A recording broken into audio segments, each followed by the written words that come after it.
Shalom mga ka-Jelly Boba. Yun nga, tumigil ang pagsabog.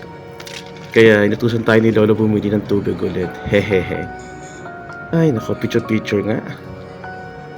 Well, dear life, sana wag kang masyadong mabigat sa akin.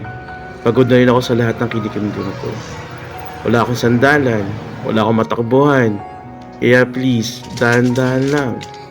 I'm doing my best, kahit mag-isa lang ako. Ay nako, ay tulog na naman. Ano ba yan?